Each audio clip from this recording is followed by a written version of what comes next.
No, I didn't even want to share what we just did. I hate the sound of my voice. You're a good photographer, Buck. No, I'm not. But Yeah, it's I'm just a beautiful. point and shoot guy. When I was really getting into it in the '70s, though, I was really into the depth of field, getting all that figured out, and Yeah. and I had a 300 millimeter telephoto was one of my first big purchases for that camera too. And, I really always liked this one too. That's the morning frost, on the trees.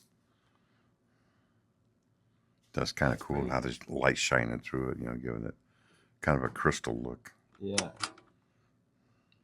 Cool. Oh yeah, that was down in Alaska Peninsula when I was guiding a hunter down there, and I've got some pretty cool pictures of this eagle when I walked it. But he had his nest right on this cliff and walked right up to it, and it's just sitting there, protecting its eggs.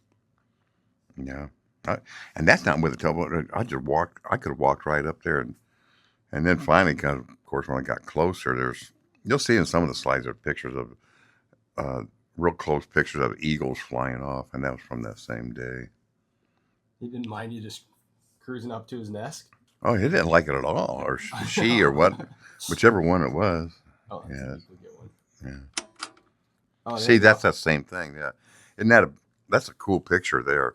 This one looks like one of those Marines.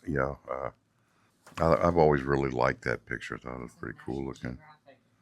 Yeah, it looks like that where it has the olive branches in one hand and then the arrows on the other. Coming down. Yeah, that was that same place. Is that the spires? Yeah, that's one of the spires. Yeah. Yeah. Where was that one? That was a dead whale down in Yakutat. It was just a dead whale that washed up on the beach, and I was out there, saw it, and I thought, let's take a picture of the big fish. Yeah, that one's just down by Skeeter Creek or Skeeter Lake. In fact, this sign there says Skeeter Lake, I think, or whatever it was, but it was a picture I just took. I thought it was pretty with the sun shining through and all the frosty leaves and all that. Yeah, this is right in front of that. Remember, you're seeing some of the pictures of that little cabin I'm building where Poncho's pulling in the logs, and yeah, that was right out the front door of it. That was the little cabin telling you about when just using a draw knife to peel off the logs. Keep going up. This is probably one of the gable logs because it's shorter. So, and I remember I had been guiding all fall. I was working on it before I went down.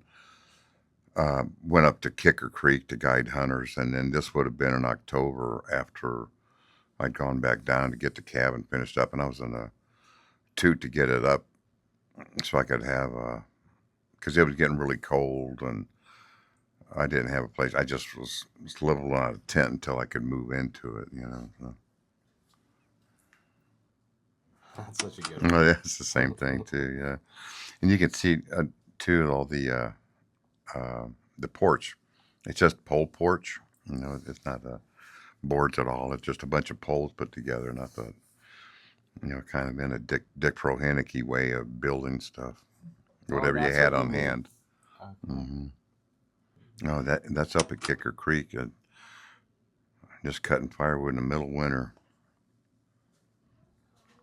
Were you able to get the cabin pretty warm inside, or was it always pretty Kicker Creek? Yeah. Oh, no, man. You could warm it up a lot easier than you could, the lodge. Except because it had a dirt floor. So with the dirt floor, you're actually getting heat coming up from the ground, too. There's no cold is getting out from underneath it. So you're getting, heat from the ground, plus with that sod roof and then the log walls, they would radiate heat too. So, oh no, it was so cozy, comfortable. Yeah, and had that real, go figure, but it had that real earthy smell, that I loved it. Earthy smell of fire and earth and sweaty horse blankets and everything else is like aroma. Huh?